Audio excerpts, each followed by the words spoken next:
Hi you guys, welcome back.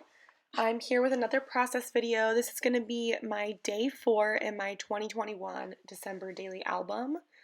So I'm telling the story here of visiting my boyfriend's parents. They live up north and they have a tradition of going to this real Christmas tree farm. So they live in a little bit more of an open area that has like farmland and stuff like that. And this is a beautiful Christmas tree farm that has like a steam engine train you can drive around in, and it's just super fun. It's a tradition they've had since they were kids, and I'd been wanting to go, but last year, because of it being 2020, it didn't pan out for us to be able to go. So I was super excited to go this year. I've already documented setting up the tree at my parents' house, but this is like a different story because we're going to a tree farm and it's my boyfriend's parents' tree, so it's super fun. So the top photo is a Polaroid I snapped of him and his dad carrying the tree to the car, and then those are little green tickets from the train. And the train we drove in was like a model steam engine train, and they actually are the people who create the trains for the Disneyland parks, which is super cool. So I'm using one of my foundation pages. I was kind of modeling after the Ali Edwards, what are they called? Like photo pocket thingies that they made where it was like, they're like paper doors kind of that opened up. And I made giant ones of them. They're like 3x4 sized. So I fit 2 photos in it. And I originally had 2 of these 3x4 sized pocket or folder thingies. I don't even know what they're called, doors. But I only used one for the page, which is totally fine. And I thought it was a fitting background because it has trees on it, so it just worked out perfectly. So I'm adding one photo to the page, and then I'll put the little photo door flip on top of that, and then I'll put another photo behind the door itself. So I have a photo of the train with all the engine steam coming up, is that photo, and then I have another photo of the name of the tree farm. So I thought that was a cute little thing to document, and I'm using double-sided tape to make sure it's super strong because it is outside of the page protector. You're getting a little look at my head there. It's how you know I'm working very hard. But yeah, this was such a fun experience. I'd never been to a traditional real tree farm. Growing up, we didn't have a Christmas tree because we mostly celebrated Hanukkah and we go to my cousin's house for Christmas.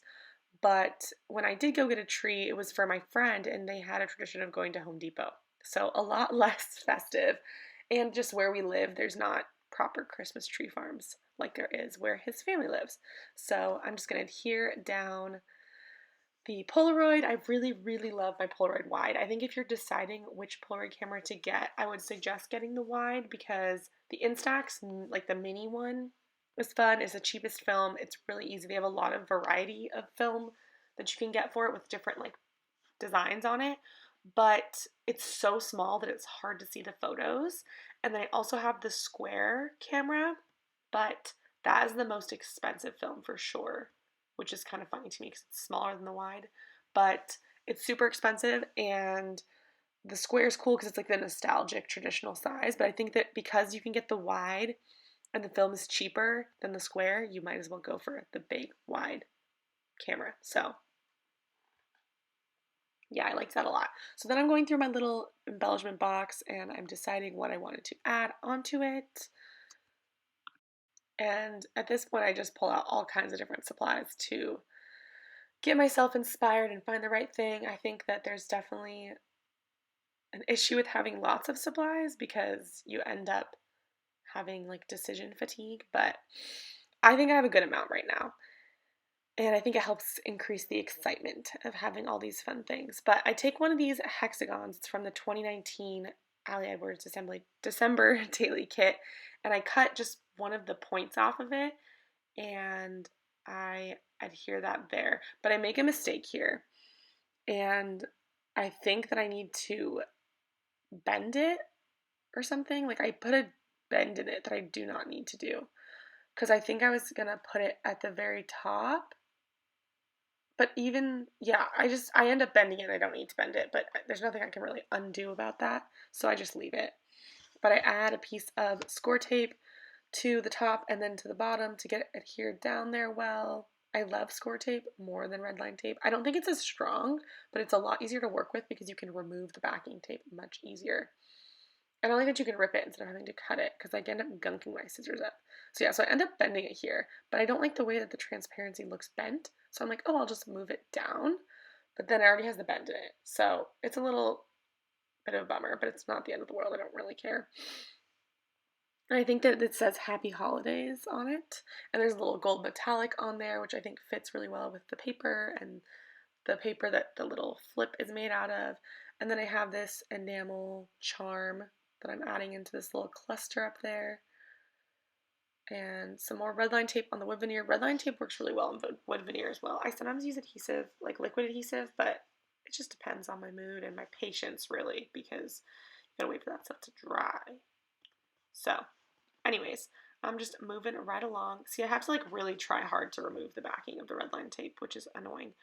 But I just have skinnier red line tape right now than score tape. So I'm just using what I have. And I create this cute little cluster. I really like how much green is in this layout. Green's my favorite color. And I feel like people use a lot of red in December Daily, and green is like an accent color or like an afterthought. And I love green, and I don't want it to be an afterthought. But now I'm trying to figure out where I'm going to put my journaling because I don't really have a spot for it right now. So you can see I grabbed over a stack of journaling cards and I'm taking a wreath. It's like an oval wreath shape, and I'm going to just cut that out of the card and stick it right beside the green flip up part of the page, and I'll write my journaling in there. So I'm just fussy cutting it out, and you can see I kind of wanted it to like tuck in more, but the red line tape wasn't going to work. So I ended up just cutting a slice in the side of it so it can kind of butt right up against there. It's not perfect, but I think it works for the purpose of this page. I'm trying not to overthink things. I think that for me, December Daily, I put a lot of pressure on myself to make these like magnificent, perfect spreads. But again, it's really not that big of a deal. That's not the point. The point is to document the stories and the memories, and so I'm trying to like be easy on myself. So I just write a little bit about how exciting it was for me, how much fun I had. I really loved it. And I think that his parents were excited that I was so excited because for the boys, him and his brother have been a bunch of times as kids. So it was fun probably for them to have someone new and very excited to do all the things. But yeah, so I just write a bit of journaling in there, and I think that's a good way of getting a placeholder for writing story on the page. And then I just stick that guy down, and I'm checking to see, like, does it make sense to go there? Should it go beside or should it go on top? And I use some more of my fave red line tape to stick it down. There's a lot of red line tape on this page, but that's just kind of the nature of working outside of a page protector. But I've got that all taped down now, and I'm just doing some finishing touches. I used one of these plastic numbers for the number today. It's day 4, I'm pretty sure I said that already. But I liked that they are white, and I think that that worked well with the rest of the page. I'm pretty sure I used the white one. I kind of don't remember now. I think that's what I do. I'm messing around with where to put it on the page. I think it ends up on the bottom right corner. But for some reason, I'm like doubting that I used that. I don't really know why. But we'll see. We'll find out together. Maybe I use gold. I don't know. I think maybe I do that. I honestly am so bad. I should remember this, but you know, it's exciting for all of us. But yeah, I think that the little gold makes more sense because the 4 didn't really fit. Okay, yeah, I remember that. Okay. Yeah. Okay, so I use these Citrus Twist gold puffy stickers to do the 4 for today. And now I'm messing around with adding the little canvas strip. I'm definitely going to use all those canvas strips this year because I've loved them so much. I'm so glad I got them. It's one of the things that sold out pretty quickly from the Allied Virgin launch this year. And I've used so many of them already, but they're really cute. I love the phrases. I think they're a good size. Some of the tiny word stickers are so small that it can be a bit tricky to see. So I love that these are bigger, and I love the texture it brings, but they're still really flat, so it doesn't make your album too chunky. So yeah, I love them, and I think that they're going to be all gone after this year. So hopefully Ally releases more of those next year. But Okay, yeah, so I add this puffy gold or puffy green heart from one of the travel collections, and I add a 4 on top of that. That's what I do. Gives it a little bit more pop off the page, so it's not gold on gold. But yeah, that is it for today. I hope you enjoyed, and I will see you for day 5.